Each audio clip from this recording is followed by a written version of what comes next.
Isang malamig at madilim na gabi, sa isang liblib na baryo, may isang matandang bahay na matagal nang iniwan sa pagkakalulunelyo. Ipinapangako ng mga kwentong bayan na ang bahay na ito ay may sariwang katatakutan na bumabalot sa paligid nito. Si Gabriel, isang mapusok na manlalakbay, ay nagpasyang pasukin ang bahay na ito upang patunayan na walang katotohanan ang mga kwento tungkol dito. Habang papalapit si Gabriel sa bahay, naramdaman niyang ang hangin ay nagiging malamig at tila ba may mga mata na sumusundan sa kanya. Lumalalim ang dilim sa paligid habang papalapit siya sa madilim na pintuan ng bahay.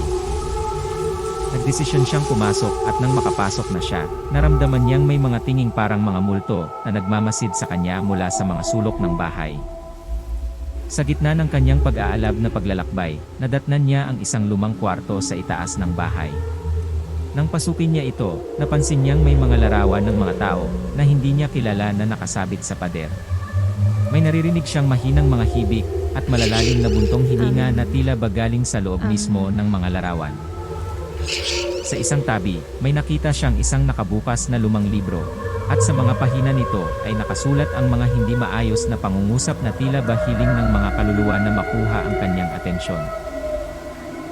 Nang biglang maglaho ang ilaw, napuno ng kadiliman ang kwarto, at naramdaman ni Gabriel ang isang matinding lamig na pumalibot sa kanya. Sa kadiliman, napansin niya ang mga anino na unti-unting lumalapit sa kanya.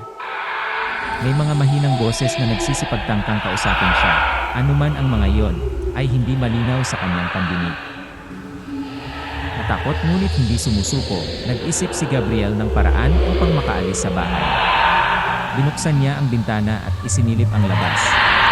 Ngunit sa pagtingin niya, napansin niyang ang buong baryo ay tila ba napalibutan na rin ng madilim na kalungkutan. Ang mga puno ay tila mga kamay na umaabang sa kanyang pag-alis. Sa isang huling pagsisikap na kumuha ng tapang, tumakbo si Gabriel palabas ng bahay. Napansin niyang ang mga anino ay sumusunod sa kanya, nagmamasid mula sa mga bintana at pintuan. Sa kanyang pagtakbo, narinig niyang ang mga boses ay nagiging malinaw na mga panaghoy, tila ba galing sa mga kaluluwa ng mga dating nakatira ng bahay. Nang wakasan niya ang mga pintuan ng bahay at makalayo na sa mga anino, biglang bumalik ang liwanag at init ng gabi. Sa kanyang paglikas, naramdaman niya ang bigat ng takot at kabatiran na totoo pala ang mga kwento tungkol sa nakakatakot na bahay na iyon.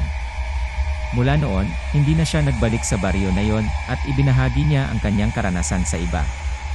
Ngunit hanggang sa kasalukuyan, patuloy pa ring naglalakbay ang kwento ng nakakatakot na bahay, ang kakaibang mga pangyayari sa loob nito.